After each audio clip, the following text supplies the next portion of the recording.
Common পেতে পারো, প্রশ্ন উত্তর কমন পেয়ে যাবে সেখান থেকে। তো আমি সেই নদ নদীগুলো তোমাদের ধরে ধরে কিন্তু পড়াবো। চলো শুরু করা যাক আজকের পর্ব, আজকের ক্লাসটি তোমার কাছে খুব ইম্পর্টেন্ট একটি ক্লাস হতে চলেছে। তো সমস্ত স্টুডেন্টস ক্লাসে যারা যুক্ত হচ্ছ দ্রুত ক্লাসটিতে একটা করে কমেন্ট করে ফেলো এবং দ্রুত সকলে যুক্ত হয়ে যাও।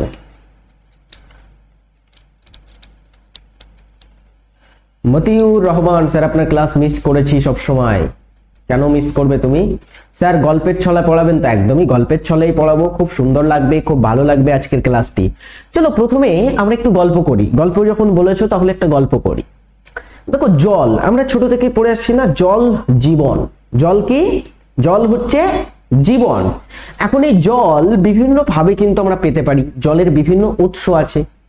জলের আমরা যদি প্রধান উৎস দেখি সেটা হচ্ছে সমুদ্রের জল, বিভিন্ন জলাভূমির জল, বিভিন্ন হ্রদের জল, বিভিন্ন পুকুরের জল। তারপরে জলের যদি আরো প্রধান উৎস বলি, নদীর জল, ঝর্ণার জল, এগুলো কিন্তু জল, হিমাবহের জল। তারপরে আমাদের আজকাল তো আমরা ভূগর্ভস্থ জল ইউজ করতে পারি, মানে ভূমির নিচে যে জলটা আছে সেই জলটাকে বার করে কিন্তু আমরা সেটাকে ইউজ করতে পারি। তো জল বিভিন্ন ভাবে পাওয়া যায়, ওকে, জল বিভিন্ন স্থানে পাওয়া যায়, কিন্তু কিন্তু সব জল কিন্তু পানের যোগ্য নয়। সমুদ্রের জল পানের কিন্তু যোগ্য নয়, সমুদ্রের জল কিন্তু মানুষের তেমন ভীষণ যে কাজে আসে তা নয়।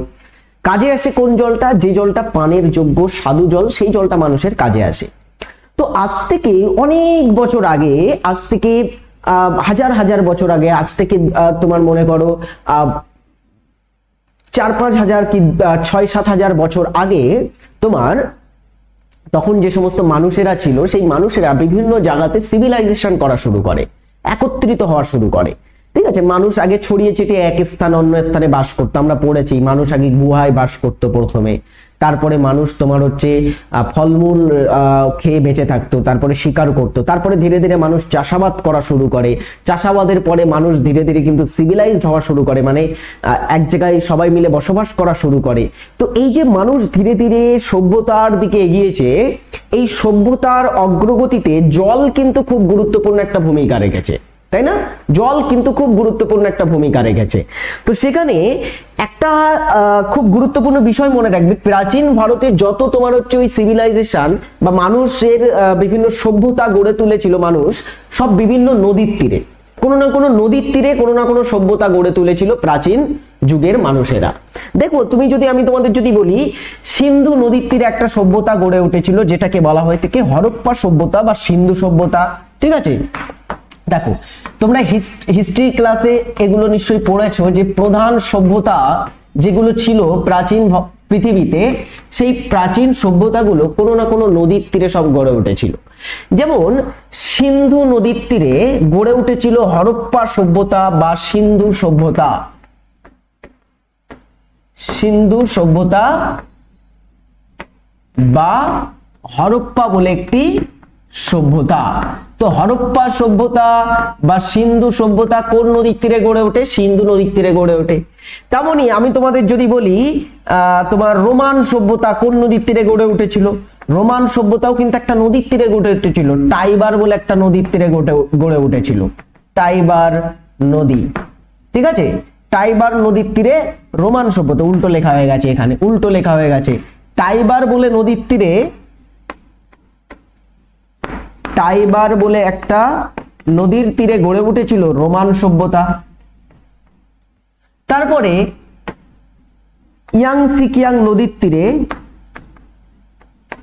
ইয়াংসিকিয়াং নদীর তীরে গড়ে উঠেছিল চৈনিক সভ্যতা, চৈনিক সভ্যতা। তারপরে তোমার যদি বলা হয় নীল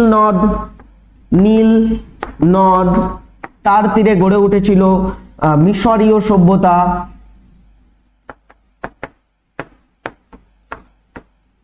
তারপরে বোলান, পাকিস্তানে একটা নদী আছে বোলান নদী, বোলান নদীর তীরে গড়ে উঠেছিল মেহেরগড় সভ্যতা। তারপরে ইউফ্রেটিস টাইগ্রিস নদীর তীরে গড়ে উঠেছিল সুমেরীয় সভ্যতা, মেসোপটেমিয়া। যাই হোক, এই যে নদীর তীরে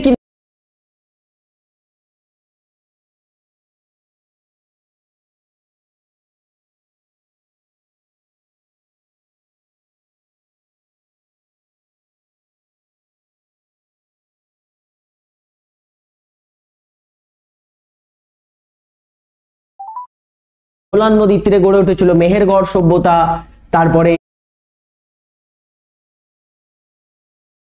ইউফ্রেটিস টাইগ্রিস নদীর তীরে গড়ে উঠেছিল সুমেরীয় সভ্যতা, মেসোপটেমিয়া। যাই হোক, এই যে বিভিন্ন নদীর তীরে কিন্তু আমরা দেখেছি বিভিন্ন সভ্যতা প্রাচীন যুগে গড়ে উঠেছিল। কেন গড়ে উঠেছিল? কারণ নদীগুলো একটা জনজীবনে কিন্তু খুব গুরুত্বপূর্ণ ভূমিকা রাখে। কেমন ভূমিকা? একটা জনজীবনের মধ্যে চাষাবাদ, জলের বিভিন্ন প্রয়োজনীয়তা ইত্যাদি মেটাতে কিন্তু নদী খুব গুরুত্বপূর্ণ ভূমিকা রাখে। এখনো যদি তোমরা দেখো পৃথিবীর বড় বড় শহরগুলো সব কিন্তু কোনো না কোনো নদীর তীরে অবস্থিত। কলকাতা গঙ্গা নদীর তীরে, দিল্লি যমুনার তীরে, ঠিক আছে, কোনো না কোনো জলের বা কোনো না কোনো নদীর তীরে কিন্তু কোনো না কোনো বড় বড় শহর বা সভ্যতা অবস্থিত ছিল বা আছে। তো এই যে নদী খুব গুরুত্বপূর্ণ একটা জনজীবনে, তো সেই নদীগুলো নিয়ে আজকের ক্লাসে আমাদের আলোচনা হবে। আজকের ক্লাসের আলোচ্য বিষয় হচ্ছে আমাদের সেই নদী। একটা নদীর উৎপত্তি কিভাবে হয় সেটা নিয়ে আমি প্রথমে একটু তোমাদের বলতে চাই। একটা নদী কিভাবে উৎপত্তি লাভ করে। নদীগুলো সাধারণত বেশিরভাগ যে নদীগুলো হয়, নদীগুলোকে আমরা দুটো তিনটে ক্যাটাগরিতে ভাগ করতে পারি। একটা হচ্ছে বরফ গলা জলে পুষ্ট নদী, বরফ গলা জলে পুষ্ট নদী। আরেকটা হচ্ছে বৃষ্টির জলে পুষ্ট নদী।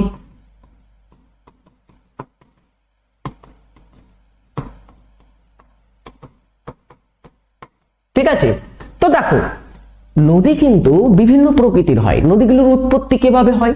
সাধারণত আমরা যদি দেখি নদীগুলো উৎপত্তি লাভ করে কোনো না কোনো বরফের টুকরো থেকে। কোনো একটা বরফের বড় টুকরো যেখান থেকে ছোট ছোট ছোট ছোট বরফটা ধীরে ধীরে গলছে এবং সেখান থেকে কি হচ্ছে, জল বার হচ্ছে এবং সেই জলের ভিত্তিতেই কিন্তু নদী গঠন হচ্ছে। যেমন গঙ্গা নদী, গঙ্গা নদী উৎপত্তি লাভ করেছে একটা হিমাবহ থেকে, একটা বরফের টুকরো থেকে, যেটার নাম হচ্ছে গঙ্গোত্রী হিমাবহ, সেখান থেকে উৎপত্তি লাভ করেছে গঙ্গা। যমুনা নদী যমুনেত্রী থেকে উৎপত্তি লাভ করেছে, যেটাকে বলা হয়ে থাকে তোমার হচ্ছে যমুনেত্রী হিমাবহ, উত্তরাখণ্ড রাজ্যে আছে। তো নদীগুলো সাধারণত বরফের চাই থেকে কিন্তু উৎপত্তি লাভ করে।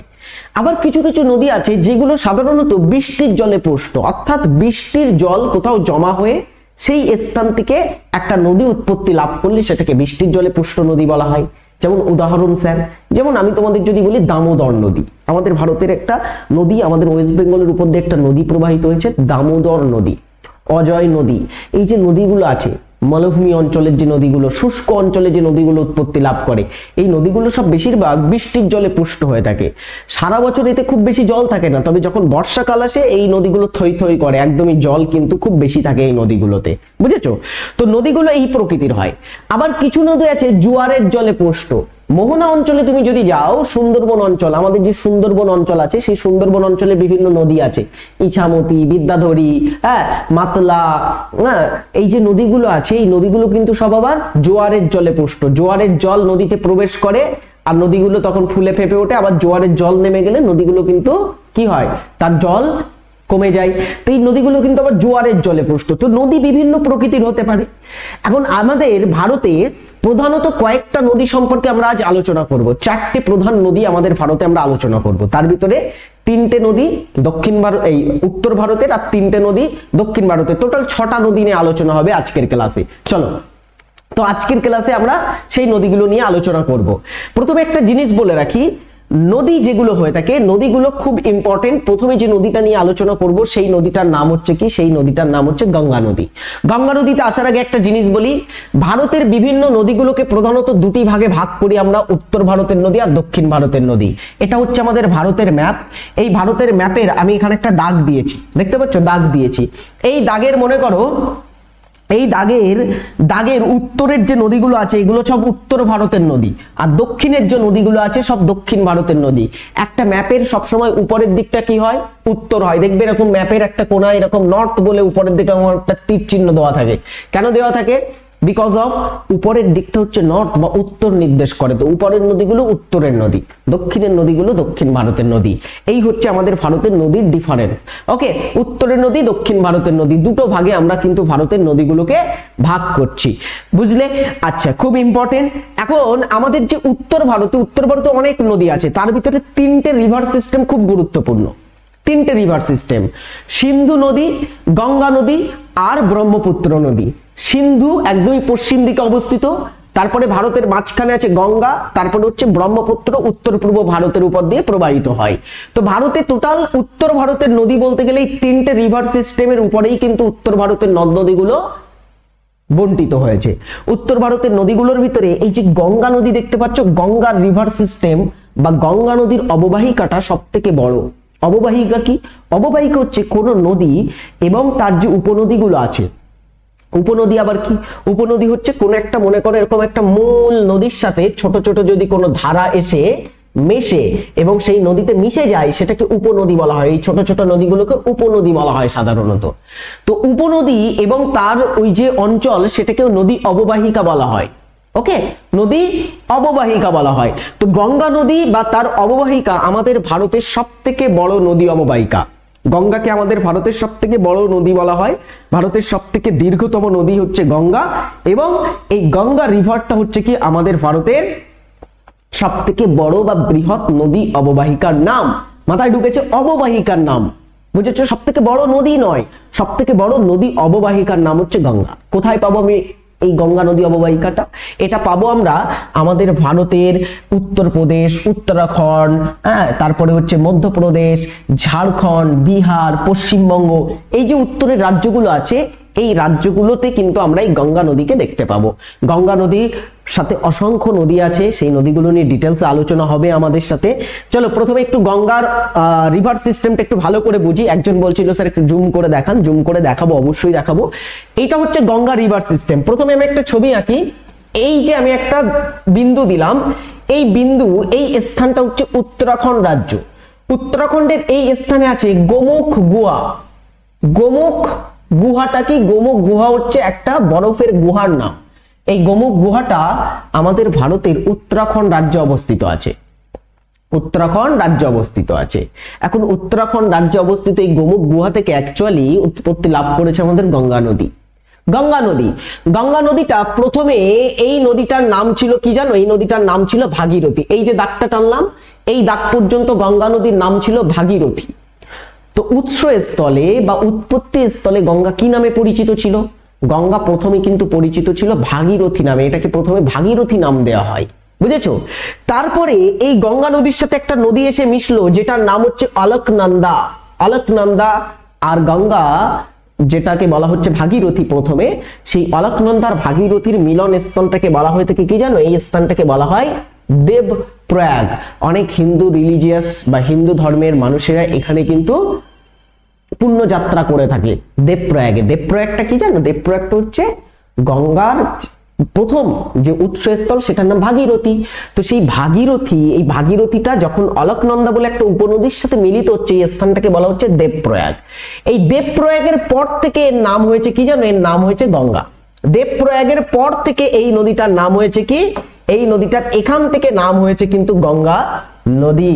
এখান থেকে গঙ্গা নদী নামে পরিচিত। আমি যতদূর দাগ টেনেছি, দাগটা ফলো করো। তো এই পর্যন্ত হচ্ছে কি? এটা হচ্ছে ভাগীরথী নামে পরিচিত। তারপরে এই স্থানটার নাম কি? দেবপ্রয়াগ। সেখান থেকে আমরা যদি দেখি, এটার নাম হচ্ছে কি? এটার নাম হচ্ছে গঙ্গা। গঙ্গা নামে পরিচিত এটা। তো এখন এখানে একটু ভালো করে দেখো, খুব গুরুত্বপূর্ণ ভাবে, এই যে গঙ্গা নদীটা আছে, এই গঙ্গা নদীটা প্রবাহিত হচ্ছে কোন দিকে? পূর্ব দিকে প্রবাহিত হচ্ছে। কোন দিকে প্রবাহিত হচ্ছে? পূর্ব দিকে প্রবাহিত হচ্ছে। ভালো করে দেখো, পূর্ব দিকে প্রবাহিত হচ্ছে। এই দিকটা পূর্ব। বাংলাদেশ আমি বলেছিলাম ভারতের কোন দিকে আছে? পূর্ব দিকে। তো এটা কোন দিকে? উত্তরাখণ্ড থেকে উৎপত্তি লাভ করে চলে যাচ্ছে পূর্ব দিকে। তো এই যে গঙ্গা নদীটা প্রথমে ভাগীরথী, তারপরে গঙ্গা, তারপরে এটা যখন বাংলাদেশে প্রবেশ করেছে, এটার নাম হয়েছে কি জানো? পদ্মা। এটার নাম হয়েছে কি? পদ্মা। তো বাংলাদেশে গঙ্গা নদী কি নামে পরিচিত? পদ্মা নামে পরিচিত। তো গঙ্গার আমরা এখানে তাহলে তিনটে নাম দেখতে পাচ্ছি। তিনটে নাম দেখতে পাচ্ছি, প্রথমে ভাগীরথী, তারপরে গঙ্গা, তারপরে পদ্মা। গঙ্গা নামে এটা আমাদের ভারতের সব থেকে বেশি পথ অতিক্রম করেছে, বুঝেছো? আচ্ছা, এই যে গঙ্গা নদীটা আছে, এই গঙ্গা নদীটার দুটো তীর আছে। দুটো তীর মানে দুই সাইড আছে। তীর মানে কি? নদী, একটা নদী আছে, সেই নদীর দুই সাইডকে দুটো তীর বলা হয়। এখন নদী যেদিকে প্রবাহিত হচ্ছে, সেই দিকে তোমরা একটু মুখ করে দাঁড়াও। মনে করো এটা হচ্ছে গঙ্গা নদী, গঙ্গা পূর্ব দিকে প্রবাহিত হচ্ছে। তো আমি পূর্ব দিকে এরকম মুখ করে দাঁড়ালাম। আমার ডান হাতটা যেদিকে পড়বে সেই দিকটা হচ্ছে নদীর ডান তীর, আর বাম হাতটা যেদিকে পড়বে সেটা হচ্ছে নদীর বাম তীর। অর্থাৎ আমরা যদি এখানে দেখি, তুমি যদি পূর্ব দিকে ফিরে দাঁড়াও, তোমার ডান হাতটা কোন দিকে পড়বে জানো? দক্ষিণ দিকে পড়বে। তো সেখান থেকে তোমরা বলতে পারো এই দক্ষিণ দিকের থেকে যে নদীগুলো গঙ্গার সাথে মিলিত হয়েছে এইগুলো হচ্ছে গঙ্গার ডান তীরের উপনদী। উপনদী মানে কি আবার বলছি, উপনদী মানে এই যে ছোট ছোট ছোট ছোট নদীগুলো দেখো গঙ্গার সাথে মিলিত হচ্ছে, এই নদীগুলোকে বলা হয়ে থাকে উপনদী। এরকম কিন্তু গঙ্গার অনেকগুলো উপনদী আছে, কিছু ডান তীর থেকে এসে মিশেছে, আবার কিছু বাম তীর থেকে এসে মিশেছে। ডান তীরের উপনদীগুলো বিশেষ করে মধ্যপ্রদেশ, তারপরে মহারাষ্ট্র বা বিশেষ করে মধ্যপ্রদেশের বিভিন্ন তোমার হচ্ছে পর্বত থেকে সৃষ্টি লাভ করে তারপরে গঙ্গার সাথে মিশেছে। আবার ডান তীরের উপনদীগুলো, বাম তীরের উপনদীগুলো গঙ্গার সাথে এসে মিশেছে হিমালয়ের দিক থেকে। দেখো ছোট ছোট ছোট ছোট ধারা এসে মিশেছে, কোশি, গন্ডক, ঘরঘরা, গোমতী, এগুলো কিন্তু এসে মিশেছে গঙ্গার সাথে। তো গঙ্গার ডান তীর আর বাম তীর কোনটা বুঝলাম? এটা হচ্ছে গঙ্গার বাম তীর। বাম তীর কোন দিকে? বাম তীর হচ্ছে গঙ্গার কোন দিকে? গঙ্গার উত্তর দিকটা হচ্ছে গঙ্গার বাম তীর। গঙ্গার উত্তর দিকটা হচ্ছে গঙ্গার বাম তীর। আর গঙ্গার যেটা দক্ষিণ দিক আছে সেই দক্ষিণ দিকটা হচ্ছে কি? দক্ষিণ দিকটা হচ্ছে গঙ্গার ডান তীর। তো এটা হচ্ছে কি? এটা হচ্ছে ডান তীর আর এটা হচ্ছে বাম তীর। এখন একটুখানি জেনে রাখবে গঙ্গার ডান তীর আর বাম তীরের উপনদী কোনগুলি। গঙ্গার ডান তীরের উপনদী কি কি? গঙ্গার ডান তীরের উপনদী হচ্ছে গোমতী, ঘরঘরা, গন্ডক, কোশি। এই যে নদীগুলো আছে সব হচ্ছে গঙ্গার কি জানো? সব হচ্ছে গঙ্গার ডান তীরের উপনদী। কোশি, গন্ডক, ঘরঘরা এবং গোমতী, ঠিক আছে? সবগুলো গঙ্গার কি? গঙ্গার হচ্ছে ডিয়ার স্টুডেন্ট বাম তীরের উপনদী। ঠিক বলেছো। বামে কি আছে? বামে সব কি আছে? বামে হচ্ছে সব জি আছে। বামে সব জি। ভালো করে দেখো, বামে সব কি পাবো আমরা? জি পাবো। গোমতী, ঘরঘরা এবং গন্ডক সবকটাতে জি আছে। আর একটা আছে কোশি, ঠিক আছে? তাহলে আমরা ডান তীরে কি পাচ্ছি? বাম তীরে কি পাচ্ছি? জি কে পাচ্ছি। বাম তীরে কি পাচ্ছি? জি কে পাচ্ছি। গোমতী, ঘরঘরা, গন্ডক এবং কোশি হয়ে যাচ্ছে জি কে। আচ্ছা, ডান তীরে আমরা কি কি পাচ্ছি? ডান তীরে পাচ্ছি আমরা যমুনা, তারপরে কি পাচ্ছি? সোন এবং আরেকটা তোমার হচ্ছে দামোদর, ঠিক আছে? তো ওয়াইএসডি এটা পাচ্ছি আমরা কোন দিকে? এটা পাচ্ছি গঙ্গার ডান তীরে। যমুনা, সোন এবং দামোদর এগুলো হচ্ছে গঙ্গার ডান তীরের উপনদী। এগুলো নিয়ে ডিটেলসে আমি আসছি, এটা নিয়ে পরে অবশ্যই আলোচনা করব, বুঝতে অসুবিধা হবে না তোমাদের, আশা করব। দেখো ভালো করে দেখো, এখানে দেখো এই যে বলছিলাম গঙ্গা নদীর উৎপত্তি কোথায় হচ্ছে? উত্তরাখণ্ডের গঙ্গোত্রী হিমবাহের গোমুখ গুহা থেকে। সেই গোমুখ গুহা থেকে যে তোমার হচ্ছে গঙ্গা নদী উৎপত্তি লাভ করেছে, প্রথমে নাম ছিল ভাগীরথী। সেই স্থান থেকে কিছুটা দূরে উত্তরাখণ্ড রাজ্যে আরেকটা স্থান আছে যেটার নাম হচ্ছে যমুনেত্রী। যমুনেত্রী, এই যমুনেত্রী নামক একটা স্থান থেকে উৎপত্তি লাভ করেছে আরেকটা নদী যেটার নাম হচ্ছে যমুনা নদী। যমুনা নদী, এই যমুনা নদীটা কিন্তু একটা গঙ্গার উপনদী। গঙ্গার উপনদী, গঙ্গার সব থেকে বড় উপনদী। গঙ্গার সব থেকে বড় উপনদীর নাম হচ্ছে কি? এই যমুনা। এই যমুনা নদীটার তীরে দিল্লি শহর আছে, আগ্রা শহর আছে। এই যে বড় বড় শহরগুলো দিল্লি, আগ্রা, মথুরা, এরকম বড় বড় শহরগুলো কিন্তু আমরা যমুনার তীরে পাবো, বুঝেছো? যমুনা নদীর তীরে পাবো। এইবারে দেখো এই যমুনাটা যে স্থানে গঙ্গার সাথে মিলিত হয় সেই স্থানটার নাম হচ্ছে প্রয়াগরাজ।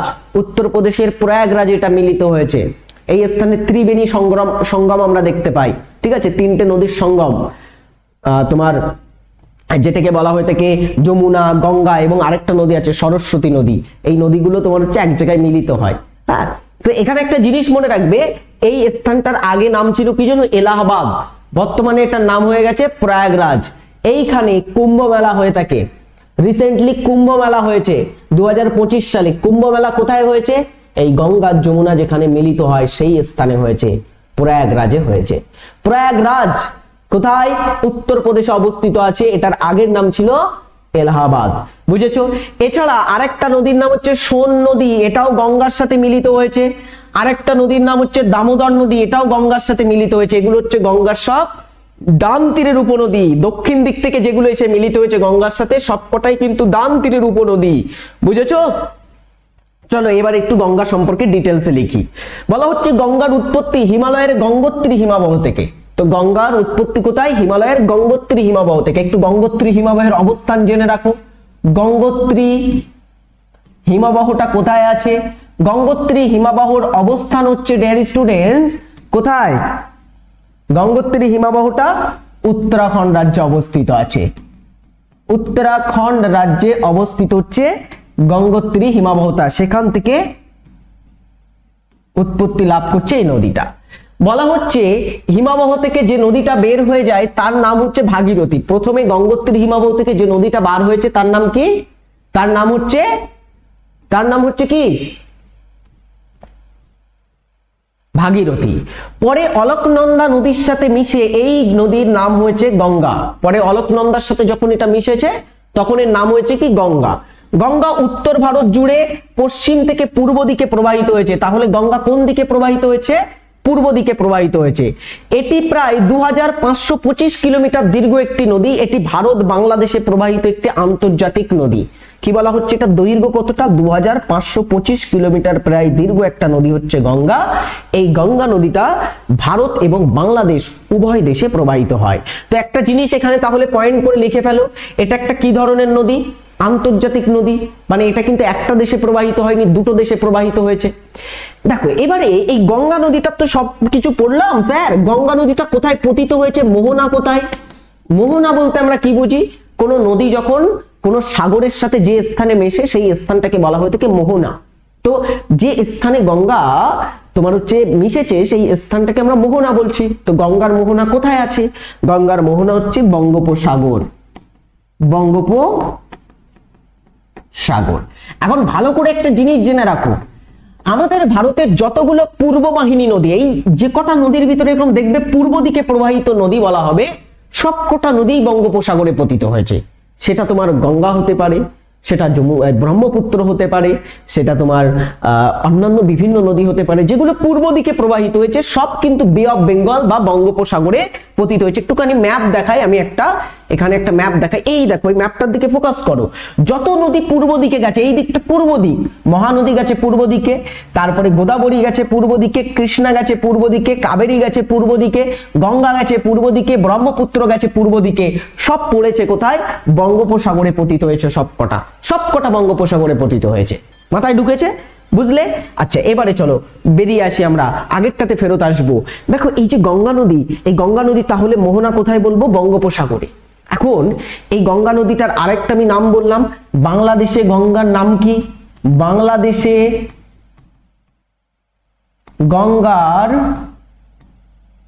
নাম হচ্ছে কি ডিয়ার স্টুডেন্টস?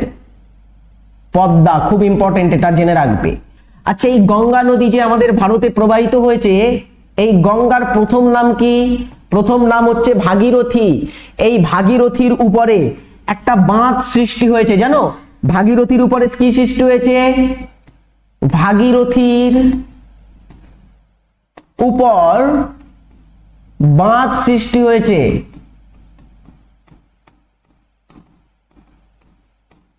সেই বাঁধটির নাম হচ্ছে তেহেরি বাঁধ। তেহেরি বাঁধ বলে একটা বাঁধ আছে কোন নদীর উপরে? খাতায় লিখে পেলো, সেটা হচ্ছে ভাগীরথী নদীর উপরে আছে তেহেরি বাঁধ। কোন রাজ্যে? রাজ্যটাও একটু জেনে রাখো। উত্তরাখণ্ড বলে যে রাজ্য আছে, সেই উত্তরাখণ্ড রাজ্যে অবস্থিত আছে এই তেহেরি বাঁধটা। তো উত্তরাখণ্ড রাজ্যে ভাগীরথী, যেটা পরবর্তীতে গঙ্গায় পরিণত হয়েছে, তার উপরে আমরা দেখবো একটা বাঁধ আছে তেহেরি বাঁধ। এই তেহেরি বাঁধটা হচ্ছে ভারতের উচ্চতম বাঁধ, ভারতের সব থেকে উঁচু বাঁধ। ভারতের উচ্চতম বাঁধের নাম কি? তেহেরি বাঁধ। কোন নদীতে আছে? ভাগীরথীতে আছে, যেটা গঙ্গার প্রাথমিক নাম। বুঝেছো? আচ্ছা এই যে গঙ্গাটা আছে, এই গঙ্গার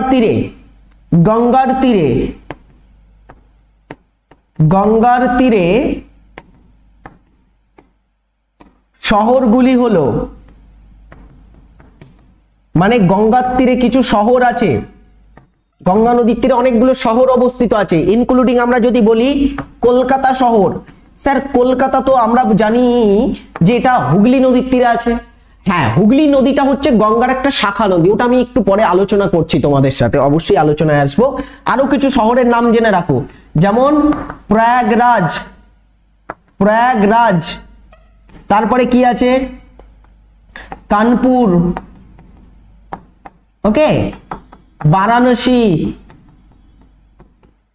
বারাণসী, পাটনা, এই যে শহরগুলো আছে সব কিন্তু গঙ্গার তীরে অবস্থিত আছে। এই সব শহর কোথায় আছে?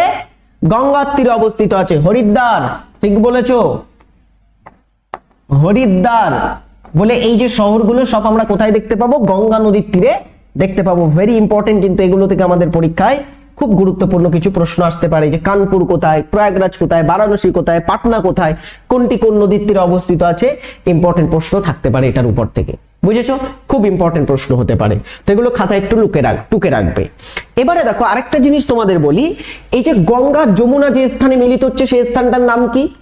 গঙ্গা ও যমুনার মিলিত স্থলের নাম কি? মিলিত স্থলের নাম হচ্ছে ডিয়ার স্টুডেন্টস প্রয়াগরাজ। খাতায় লেখো, নাম কি?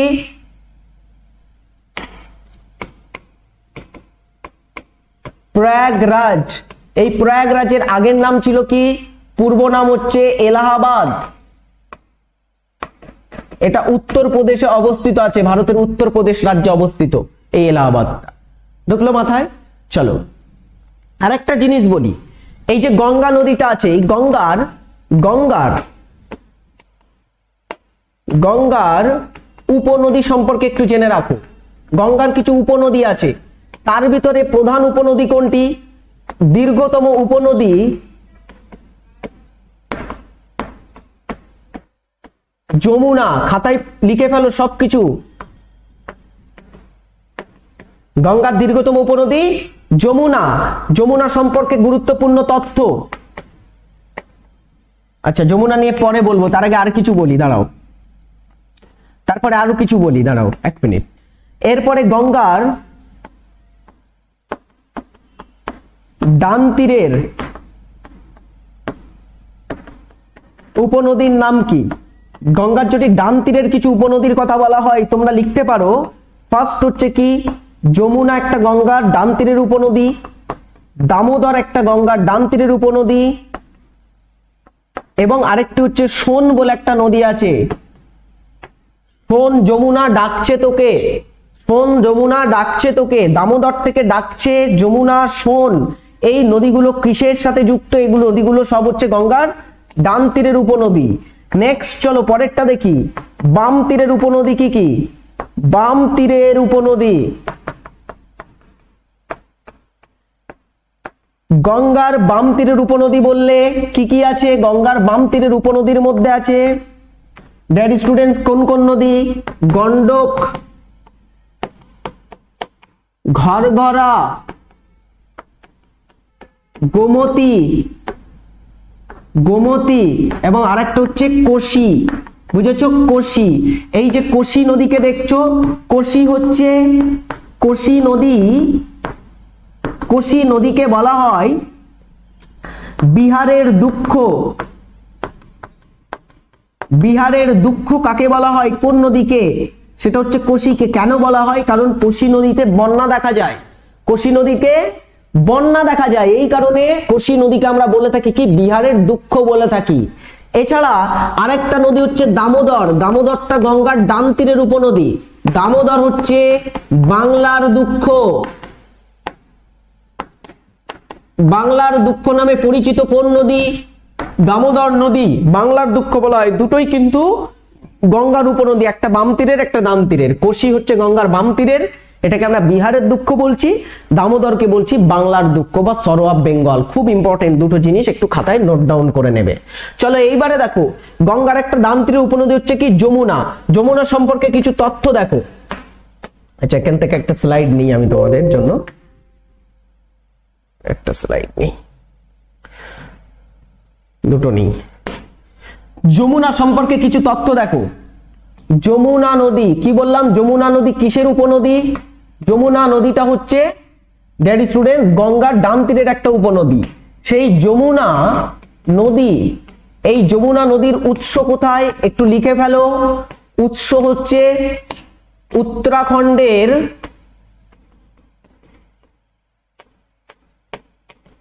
যমুনেত্রী হিমবাহ,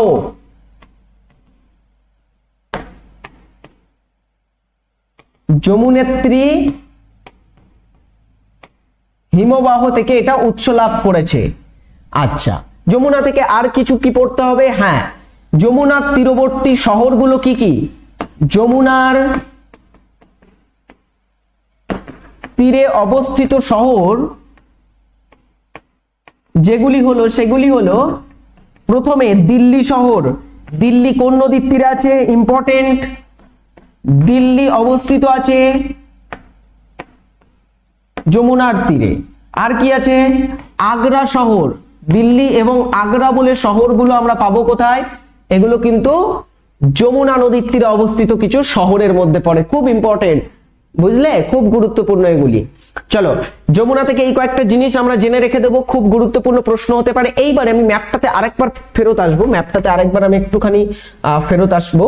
আচ্ছা, ফেরত আসবো না, এখান থেকে একটু বুঝিয়ে দিই। তোমরা যদি দেখো এই গঙ্গা নদীটা কিন্তু একটা আদর্শ নদী। আদর্শ নদী আমরা কাকে বলি? যে নদীর সুস্পষ্ট তিনটে গতিপথ থাকে তাকে আদর্শ নদী বলা হয়। তখন আমাদের যে গঙ্গা নদী আছে, এই গঙ্গা নদীটা, এই নদীটা আদর্শ একটা নদীর তিনটে গুরুত্বপূর্ণ গতিপথ থাকে, উচ্চ গতি, মধ্যগতি, নিম্ন গতি। তিনটে গতি যে নদীতে দেখতে পাওয়া যায় স্পষ্টভাবে তাকে আমরা আদর্শ নদী বলি। এবারে দেখো এখান থেকে একটা জিনিস, এই যে গঙ্গা নদীটা গেছে, এই গঙ্গা নদীটা যখন আমাদের ভারতের পশ্চিমবঙ্গ রাজ্যে আসে, যখন পশ্চিমবঙ্গে আসে, পশ্চিমবঙ্গকে দুটি ভাগে ভাগ করে। একটা হচ্ছে পশ্চিমবঙ্গের উত্তরবঙ্গ আর একটা হচ্ছে পশ্চিমবঙ্গের দক্ষিণবঙ্গ। একদমই পশ্চিমবঙ্গের মাঝ বরাবর গেছে, পশ্চিমবঙ্গকে দুটি ভাগে ভাগ করে দিয়েছে, বুঝেছো? দুটি ভাগে ভাগ করে দিয়েছে আমাদের কিন্তু এই গঙ্গা নদীটা। এখন এই গঙ্গা নদীটা আমাদের পশ্চিমবঙ্গকে যে দুটি ভাগে ভাগ করেছে, এই গঙ্গা নদীটা যখন মুর্শিদাবাদের কাছে আসে, পশ্চিমবঙ্গে মুর্শিদাবাদের ধুলিয়ান বলে একটা অঞ্চল আছে, সেই ধুলিয়ানের কাছে এসে এই নদীটা দুটো শাখায় বিভক্ত হয়ে যায়। একটা শাখা হচ্ছে পদ্মা নামে বাংলাদেশে চলে যায়, এটা হচ্ছে গঙ্গার প্রধান শাখা। আরেকটা শাখা চলে আসে ভাগীরথী হুগলি নামে বাংলার উপর দিয়ে।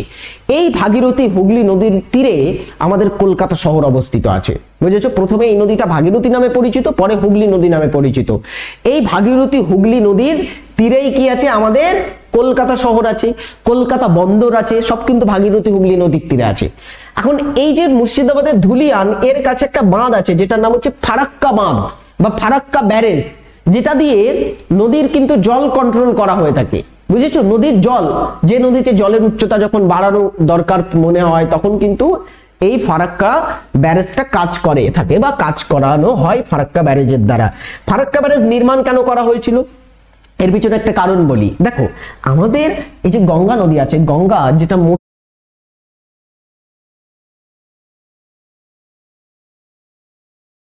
সেই প্রশস্ত শাখাটা এটা চলে গেছে কোন দিকে? বাংলাদেশের দিকে, পদ্মা নামে।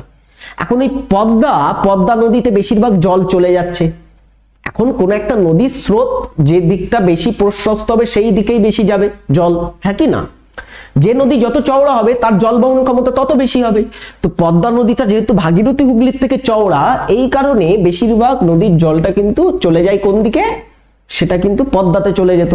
এখন আমাদের কলকাতাতে একটা বন্দর আছে, কলকাতা বন্দর, ভারতের একমাত্র নদী বন্দর, যেখানে বড় বড় কন্টেনার জাহাজগুলো এসে দাঁড়ায়, বুঝেছো? এখন একটা জিনিস দেখো, এই যে কলকাতা বন্দরটা আছে, এই কলকাতা বন্দরটা, এখানে যদি জল বেশি না থাকে নদীতে, তাহলে কি বড় বড় জাহাজ বন্দরে ঢুকতে পারবে না। তো তখন কি হয়? এখানে একটা বাঁধ নির্মাণ করা হয় ফারাক্কা, সেই ফারাক্কা ব্যারেজ নির্মাণ করে এই নদীর জলটা আটকে দেওয়া হয়, আটকে এই নদীতে জলের উচ্চতা বাড়ানো হয়। মানে কোনো একটা মনে করো একটা তোমার হচ্ছে নালীর উপর দিয়ে বা একটা নালা দিয়ে জল যাচ্ছে, তুমি জলটা আটকে দিলে একদিকে জলের উচ্চতা বেড়ে যাবে, হ্যাঁ কি না? একদিকে জল যদি তুমি আটকে দাও তাহলে আরেকদিকে জলের উচ্চতা বেড়ে যাবে। এই মেথডটাকে কাজে লাগিয়ে কিন্তু ভাগীরথী হুগলি নদীতে জলের উচ্চতা বাড়ানো হয়, বুঝেছো? এখানে একটা বাঁধ দিয়ে জলটাকে ডাইভার্ট করা হয়। কেন করা হয়? কারণ কলকাতা বন্দরটাকে বাঁচানোর জন্য, কলকাতা বন্দরটাকে পুনর্জীবিত করার জন্য এই কাজটা করা হয়, বুঝেছো? আচ্ছা, এইবারে চলো আমরা নেক্সটটাতে আসি। এবারে একটা জিনিস আমরা বুঝবো, তাহলে আমাদের এখান দিয়ে কি হচ্ছে? ভাগীরথী হুগলি নদী এখানে ফারাক্কার কাছ থেকে, মুর্শিদাবাদের ধুলিয়ানের কাছ থেকে দুটি শাখায় বিভক্ত হয়ে গেল। এখন পরের আমাদের নদ নদী, এখান থেকে গুরুত্বপূর্ণ কয়েকটা নদ নদী দেখে নিলাম আমরা। এবারে আমি একটা নদী সম্পর্কে তোমাদের বলতে চাই, যে নদীটার নাম হচ্ছে ব্রহ্মপুত্র রিভার, ব্রহ্মপুত্র নদী। দেখো গঙ্গা নদীর উৎপত্তি কোথায় হয়েছে? আমরা যদি দেখি গঙ্গা নদীর উৎপত্তি কিন্তু আমাদের ভারতের মধ্যেই হয়েছে। কোথায় হয়েছে গঙ্গা নদীর উৎপত্তি? উত্তরাখণ্ড রাজ্যে হয়েছে। এটা আমাদের ভারতের মধ্যেই, ভারতের রাজ্য। কিন্তু এই যে নদীটা, এই নদীটা ব্রহ্মপুত্র বলে যে নদীটা আছে, এই ব্রহ্মপুত্র উৎস হয়েছে ভারতের বাইরে। কোথায় হয়েছে? ভারতের বাইরে এই নদীটার উৎপত্তি হয়েছে যে স্থানে, সেই স্থানটার নাম হচ্ছে কৈলাস পর্বতের মানস সরোবর। এই স্থানে একটা হ্রদ আছে যেটার নাম হচ্ছে মানস সরোবর। মানস সরোবর, এই মানস সরোবর এটা কোথায় আছে? কৈলাস পর্বতে আছে। মনে করা হয় এই কৈলাস পর্বতে দেবতা শিবের বাসস্থল। হিন্দু ধর্ম মতে একজন দেবতা আছে যার নাম হচ্ছে শিব। শিবের আবাসস্থল বলে বা শিবের বাসস্থল বলে মনে করা হয় কিন্তু এই কৈলাস পর্বত। হিন্দু ধর্মের কাছে খুব পবিত্র একটা স্থল হচ্ছে এই স্থানটা। এই স্থানটাকে আমাদের ভারতের তিনটে নদীর উৎপত্তি হয়েছে। একটা হচ্ছে ব্রহ্মপুত্র, আরেকটা হচ্ছে সিন্ধু এবং আরেকটা হচ্ছে শতদ্রু। তিনটে নদী এই স্থান থেকে উৎপত্তি লাভ করে। তিনটে নদী নিয়ে অবশ্যই আলোচনা করব। এবারে দেখো, প্রথমে আমরা একটু ব্রহ্মপুত্র নিয়ে আলোচনা করি। তো এই স্থানে কি আছে? কৈলাস পর্বত। কৈলাস পর্বত হচ্ছে মানস সরোবর। সেই মানস সরোবরের কাছে একটা হিমাবহ আছে যার নাম হচ্ছে চেমায়ুং দং হিমাবহ। চেমায়ুং দং হিমাবহ, সেই চেমায়ুং দং হিমাবহ থেকে উৎপত্তি লাভ করেছে যে নদীটা, সেটার নাম হচ্ছে কি? ব্রহ্মপুত্র নদী। এই নদীটা ব্রহ্মপুত্র নদী চলে গেছে কোন দিকে? পূর্ব দিকে। পূর্ব দিকে যাওয়ার পরে প্রথমে এই নদীটার নাম ছিল কি জানো? সাংপো। প্রথম নাম কি ছিল? সাংপো নামে এটা পরিচিত ছিল ব্রহ্মপুত্র নদীটা। এই নদীটা কোথায় আছে? তিব্বতে আছে। এটা তিব্বতে উৎপত্তি লাভ করেছে। তিব্বত আবার চায়নার মধ্যে পড়ে থাকে। চায়নার একটা প্রদেশ হচ্ছে তিব্বত। তো সেই তিব্বতের থেকে উৎপত্তি লাভ করেছে এই নদীটা। এই নদীটা পূর্ব বাহিনী নদী। এই নদীটার উৎসস্থলে বা এই নদীটা যখন তিব্বতে আছে, তিব্বতে এটাকে বলা হয়ে থাকে ইয়ারলুং জাংবো বা সাংপো নদী। এটাকে প্রথমে কি বলা হয়? ইয়ারলুং জাংবো। আমরা অত কঠিন নাম মনে রাখবো না, আমরা মনে রাখবো এটাকে সাংপো বলা হয়। এখন এই নদীটা চলে গেছে পূর্ব দিকে, তিব্বতের উপর দিয়ে গেছে। যাওয়ার পরে একটা সময় গিয়ে হঠাৎ করে কি করলো? টার্ন মারলো। এখান থেকে একটা টার্ন নিল। টার্ন নিয়ে উল্টো পথে অতিক্রম করা শুরু করলো। এখন যে স্থানে টার্ন নিল, এই স্থানটার নাম হচ্ছে নামচা বারোয়া পর্বত। নামচা বারোয়া পর্বত হচ্ছে আমাদের হিমালয়ের, পূর্ব হিমালয়ের একটা পর্বত। এই নামচা বারোয়া পর্বতের এখানে একটা গিরিপথ আছে। সেই নামচা বারোয়া পর্বতের গিরিপথের মধ্য দিয়ে কিন্তু এই নদীটা আমাদের ভারতে প্রবেশ করেছে। আর যখন এটা ভারতে প্রবেশ করেছে, এই স্থানে এটার নাম হচ্ছে দিহং নদী। কি নাম? দিহং নদী। তো দিহং নামে এটা কিন্তু আমাদের ভারতে কি করলো? প্রবেশ করলো।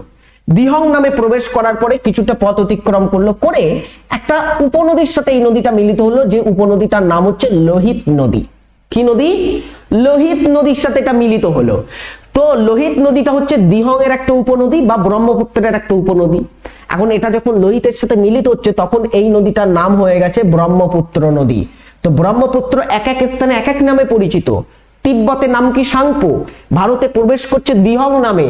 তারপরে একটা উপনদী লোহিতের সাথে মিলিত হচ্ছে, মিলিত হওয়ার পরে নাম হয়ে যাচ্ছে কি? ব্রহ্মপুত্র নদী।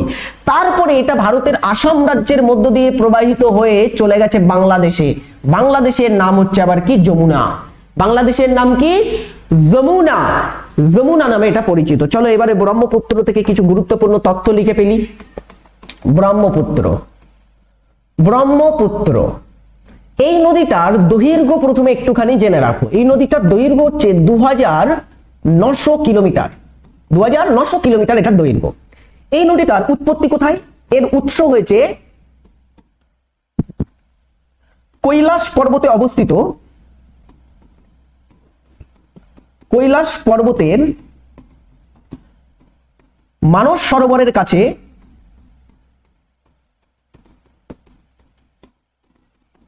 মানস সরোবরের নিকটে চেমায়ুং দং হিমাবহ থেকে।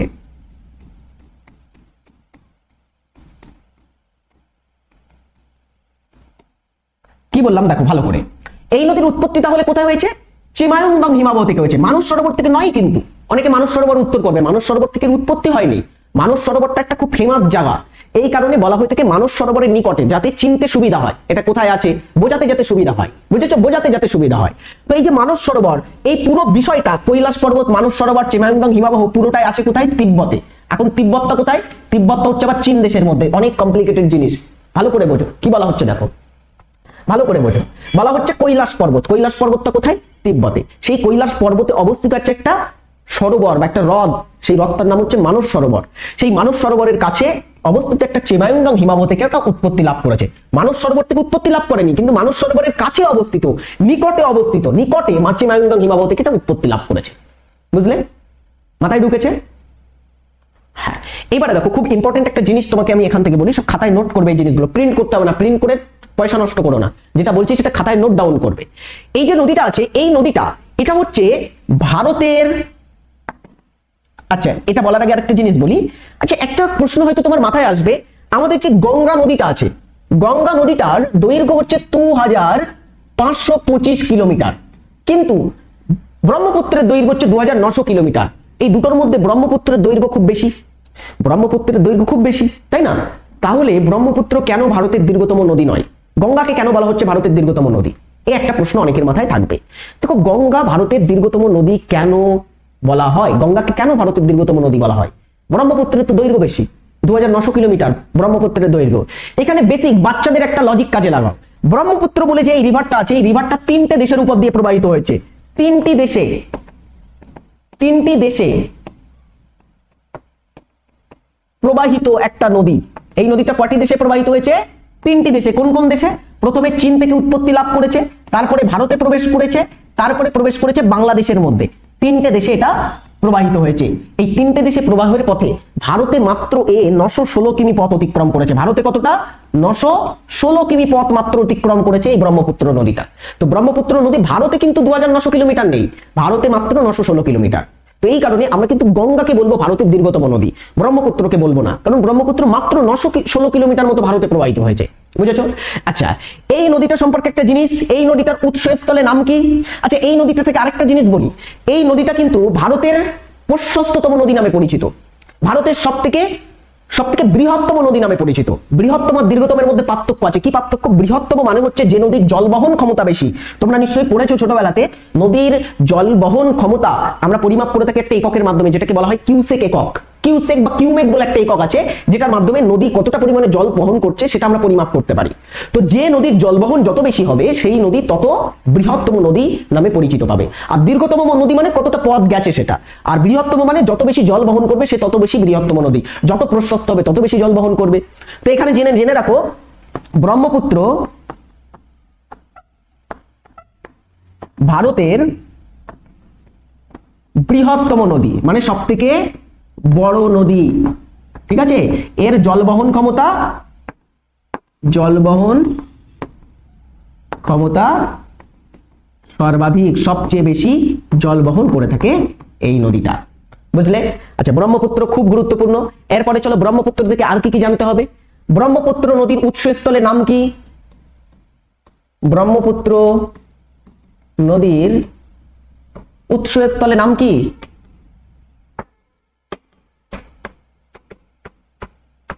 উৎসস্থলে নাম হচ্ছে, খাতায় লেখো সকলে, উৎসস্থলে নাম হচ্ছে সাংপো নদী। সাংপো নদী, অথবা আমরা বলতে পারি ব্রহ্মপুত্র নদীর তিব্বতে নাম কি? একই উত্তর হবে, তিব্বতে নাম হচ্ছে সাংপো নদী। আচ্ছা এই নদীটা ভারতে প্রবেশ করেছে কি নামে? ব্রহ্মপুত্র ভারতে প্রবেশ করেছে, আচ্ছা ব্রহ্মপুত্র নালীকে আমি সাংপো লিখি, কারণ এটা প্রথমে সাংপো নামে পরিচিত ছিল। তো সাংপো বলে এই নদীটা ভারতে প্রবেশ করেছে কি নামে? একটু জেনে রাখো, এটা ভারতে প্রবেশ করেছে কি নামে? দিহং নামে এটা প্রবেশ করেছে। তো ভারতের নাম হচ্ছে কি? দিহং। খুব ইম্পর্টেন্ট, ঠিক আছে, খুব ইম্পর্টেন্ট। দিহং নামে প্রবেশ করেছে, নামচা বারোয়া বলে একটা পর্বতের গিরিপথের মধ্য দিয়ে এটা প্রবেশ করেছে। এই নদীটার উৎপত্তি তাহলে হয়েছে ভারতের বাইরে, এটা মাথায় রাখতে হবে। আচ্ছা এই নদী বাংলাদেশে কি নামে পরিচিত? বাংলাদেশে এর নাম কি? এর নাম যমুনা। বাংলাদেশের নাম কি? যমুনা নামে পরিচিত বাংলাদেশে এই নদীটা। তাহলে এক এক স্থানে এক এক নাম, তিনটে দেশের উপর দিয়ে প্রবাহিত একটা নদী এটা। আচ্ছা, এই নদীর কিছু উপনদী সম্পর্কে বলি। এই নদীর উপনদীর মধ্যে কি কি আছে? উপনদী কি কি? প্রথম যে উপনদীটা এই নদীর পড়তে হবে সেটা হচ্ছে লোহিত নদী। লোহিত বলে একটা নদীর সাথে যখন এটা মিলিত হয় তখন কিন্তু দিহং থেকে ব্রহ্মপুত্রে এটা পরিণত হয়। তো লোহিত হচ্ছে কি এর একটা উপনদী। তারপরে হচ্ছে ধানসিঁড়ি। ধানসিঁড়ি একটা জিনিস আমি পড়াচ্ছি, তাও বারবার স্যার এই কোশ্চেন্সটা করি ওই কোশ্চেন্সটা করি, দাঁড়াও একটা কোশ্চেন্স পড়ার সময় আছে তো। ধানসিঁড়ি, সুবনসিঁড়ি, সবার প্রশ্নের উত্তর দেবো, জিনিসটা আমাকে কমপ্লিট করতে দাও। ধানসিঁড়ি, সুবনসিঁড়ি, তারপরে আরেকটা লেখো তিস্তা বলে একটা নদী আছে আমাদের ওয়েস্ট বেঙ্গলের উপর দিয়ে প্রবাহিত নদী, এটাও কিন্তু ব্রহ্মপুত্রের একটা উপনদী। তো ব্রহ্মপুত্রের উপনদী কি কি? লোহিত নদী, ধানসিঁড়ি, সুবনসিঁড়ি এবং তিস্তা নদী, এগুলো সব হচ্ছে কি, এগুলো হচ্ছে ব্রহ্মপুত্রের কিছু গুরুত্বপূর্ণ উপনদীর মধ্যে পড়ে। মাথায় ঢুকেছে? বুঝলে? গুড। এবারে চলো আরেকটা জিনিস তোমাকে আমি একটু এখান থেকে বলে দিই। এই যে ব্রহ্মপুত্র বলে নদীটা আছে না, এই ব্রহ্মপুত্র নদী, ব্রহ্মপুত্র নদীতে বিশ্বের বৃহত্তম নদী মধ্যস্থ দ্বীপ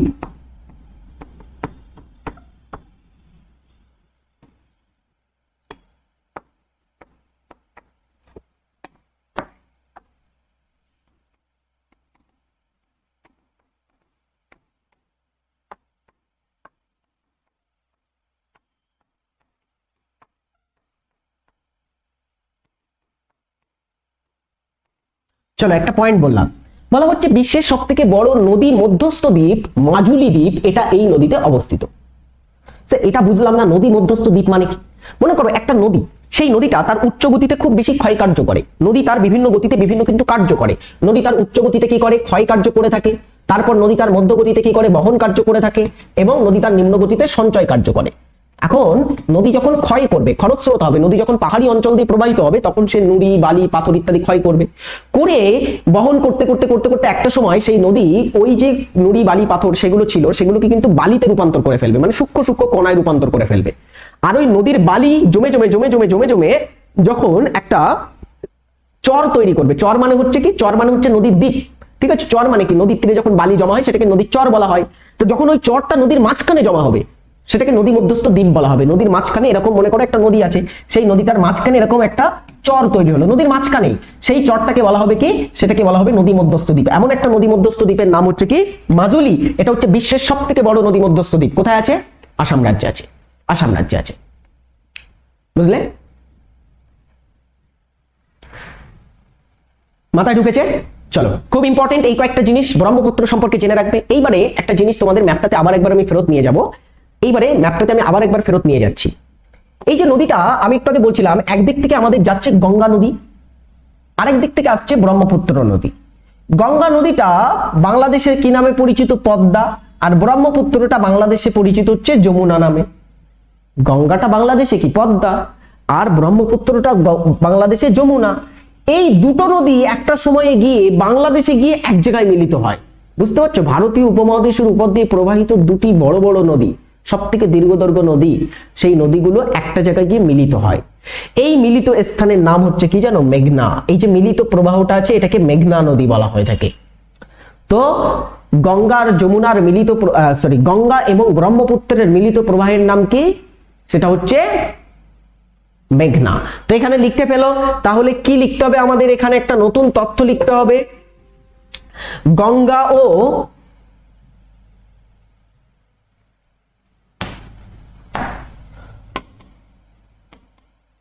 গঙ্গা ও ব্রহ্মপুত্রের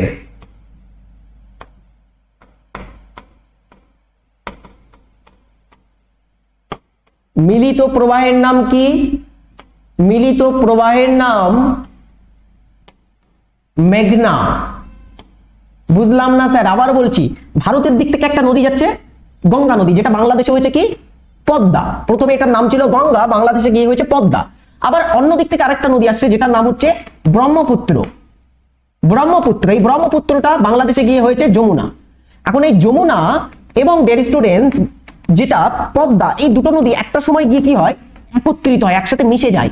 এই মিশে গিয়ে একটা নতুন নদী তৈরি করে যেটার নাম হচ্ছে মেঘনা নদী। তো গঙ্গা আর ব্রহ্মপুত্র, যেটা পদ্মা যমুনা নামেও পরিচিত, সেই দুটির মিলিত প্রবাহের নাম কি? মিলিত প্রবাহের নাম হচ্ছে মেঘনা। খুব ইম্পর্টেন্ট, খুব গুরুত্বপূর্ণ এটা। চলো, তারপরে এটা মেঘনা নামে যখন একত্রিত হয় তারপরে গিয়ে বঙ্গোপসাগর এটা মিশেছে। তো এটা বঙ্গোপসাগরে মিশেছে কখন? যখন দুটো একসাথে মেঘনা নাম পেয়েছে তারপরে গিয়ে বঙ্গোপসাগরে মিশেছে। এটা আলাদা আলাদা ভাবে এরা কিন্তু বঙ্গোপসাগরে মেশেনি, দুটো একত্রিত হয়ে তারপরে বঙ্গোপসাগরে মিশেছে। বুঝলে? স্যার চেমায়ুংদং হিমাবহ উৎস আর সাংপো উৎসটা আরেকবার বলুন। বুঝলাম না, চলো আরেকবার বলি, বুঝতে পারেনি। দেখো ভালো করে বোঝো, এই যে স্থানটা আছে, এই যে পুরো স্থানটা, এই স্থানটাকে বলা হয়ে থাকে চীন শাসিত তিব্বত। তিব্বত এটা চীন দেশের আন্ডারে আসে। তো চীনের যে তিব্বত প্রদেশ আছে, সেই তিব্বত প্রদেশে একটা পাহাড় আছে, যেই পাহাড়টার নাম হচ্ছে কৈলাস পাহাড়। কৈলাস পাহাড়, এই কৈলাস পাহাড়ে একটা হিমাবহ আছে যার নাম হচ্ছে চেমায়ুংদং হিমাবহ। এখন হঠাৎ করে কাউকে যদি তুমি বলো চেমায়ুংদং হিমাবহটা থেকে ব্রহ্মপুত্রের উৎপত্তি লাভ হয়েছে, তো অনেকে কিন্তু বুঝতে পারবে না। কিন্তু অনেক ব্যক্তিরা আছে যারা মানস সরোবর বলে একটা হ্রদকে চেনে, যেটাই চেমায়ুংদং হিমাবহ থেকে কিছুটা দূরে অবস্থিত আছে। তো সেই মানস সরোবরের কাছে অবস্থিত চেমায়ুংদং হিমাবহ থেকে মানে উৎপত্তি লাভ করেছে আমাদের ব্রহ্মপুত্র নদীটা।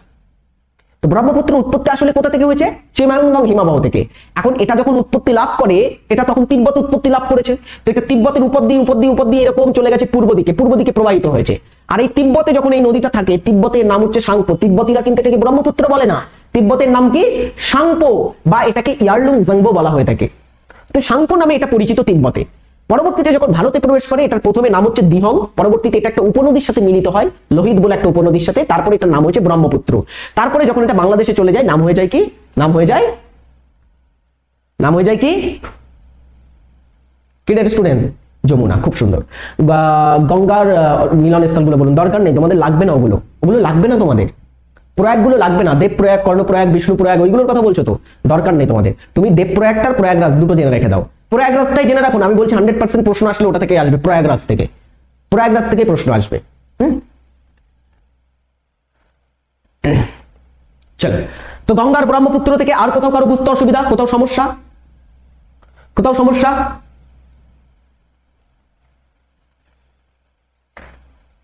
চলো আজকে গঙ্গার ব্রহ্মপুত্রটাই থাক, পরের দিনে বাকিগুলো নিয়ে আলোচনা করে দেবো, ঠিক আছে? বাকি নদ নদীগুলো নিয়ে আজকে অনেকটা আলোচনা করেছি। স্যার লোহিত নদীর সাথে মিলে কি নাম পেয়েছেন? লোহিত নদীর সাথে মিলিত হওয়ার পরেই এটার নাম হচ্ছে ব্রহ্মপুত্র। এই ব্রহ্মপুত্র নদীটা ভারতে মাত্র 916 কিলোমিটার পথ অতিক্রম করেছে। যখন এটা লোহিত নদীর সাথে মিলিত হয় তখনই এটার নাম হচ্ছে ব্রহ্মপুত্র। তার আগে এটার নাম ছিল কি? দিহং। অরুণাচল প্রদেশ রাজ্যে এই নদীটা দিহং নামে পরিচিত। তারপরে আসামে যখন প্রবেশ করে আর লোহিত নদীর সাথে মিশে যায়, তখন এটার নাম হয়েছে ব্রহ্মপুত্র। ঠিক আছে, চলো। ধানসিঁড়ি, এইটা হচ্ছে ধানসিঁড়ি, এই যে এইটা, ঠিক আছে? ধানসিঁড়ি ওটা।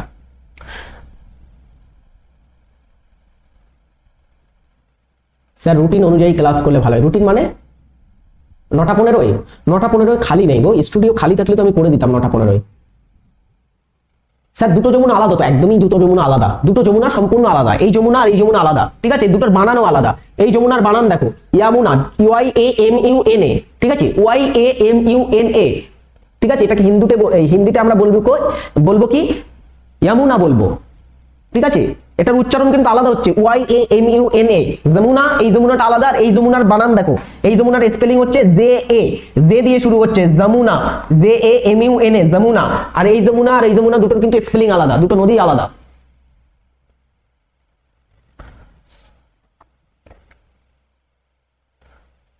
চলো, কোথাও অসুবিধা, কোথাও বুঝতে পারোনি? নদ এবং নদীর মধ্যে পার্থক্য, তেমন কোনো পার্থক্য নেই। নদ নদী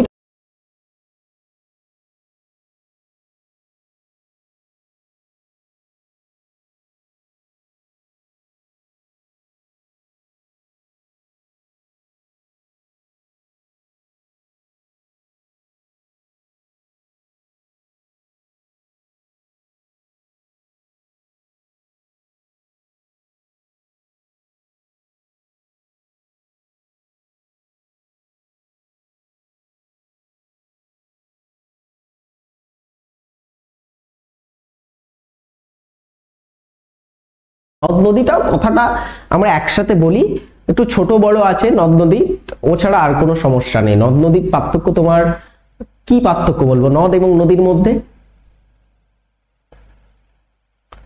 নদগুলো, হ্যাঁ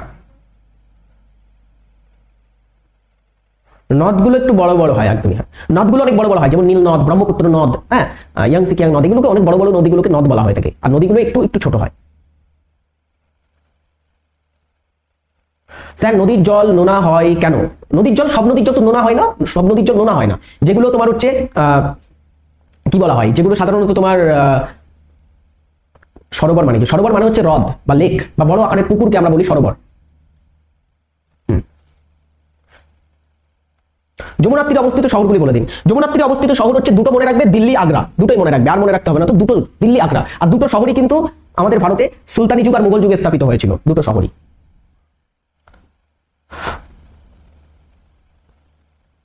স্যার নদীগুলোর লিস্ট করে দেবেন, গঙ্গা তীরের শহরগুলো বলে দিন। গঙ্গা তীরের শহর লিখে দেওয়া আছে বাবা, এই তো এখান থেকেই দেখো না গঙ্গা তীরে কি কি শহর আছে। কানপুর আছে, এলাহাবাদ বা যেটাকে আমরা বলি প্রয়াগরাজ, বারাণসী, পাটনা, এগুলো গঙ্গা তীরে আছে। আমি লিস্ট করে দেবো, লিস্ট করে দেবো, লিস্ট করে দেবো একদিন, ঠিক আছে? লিস্ট করে দেবো। কিরকম প্রশ্ন হতে পারে একটু আলোচনা করে দেবেন, ঠিক আছে? কিরকম প্রশ্ন হবে আলোচনা করে দেবো, একদম করে দেবো। একটু আমার উপরে ভরসা রাখো, আমি একটু সময় নিয়ে সবকিছুই করে দেবো, একটু সময় দাও আমাকে। স্যার ব্রহ্মপুত্র উৎস এক্সামে কি চেমাংদং হিমাবহার শাঙ্কু? বুঝতে পারোনি তোমরা? শাঙ্কো বাবা, শাঙ্কো উৎসস্থলের নাম নয়, শাঙ্কো হচ্ছে উৎস স্থলে ওর নাম। শাঙ্কো কি? শাঙ্কো হচ্ছে, মনে করো তুমি যখন ছোটবেলায় ছিলে, ছোটবেলায় তোমার নাম ছিল বল্টু, এখন তোমার নাম হয়েছে তোমার কি বলা হয়, যে কোনো একটা ভালো নাম হয়েছে তোমার, বর্তমানে সুরজিৎ ধরো হয়েছে তোমার নাম, কিন্তু তোমার ছোটবেলায় সবাই বাড়িতে বলে ডাকতো বল্টু বলে, ঠিক আছে? মনে আছে? তুমি 10 বছর পর্যন্ত যতটা ছিলে, মানে ছোটবেলায় জন্ম থেকে তোমার 10 বছর পর্যন্ত পাড়ার লোকেরা সব তোমাকে বল্টু বলে ডাকতো, এখন তোমাকে সুরজিৎ বলে ডাকে। এখন তাই বলে তোমার জন্ম বল্টুর কাছ থেকে হয়েছে তা নয়।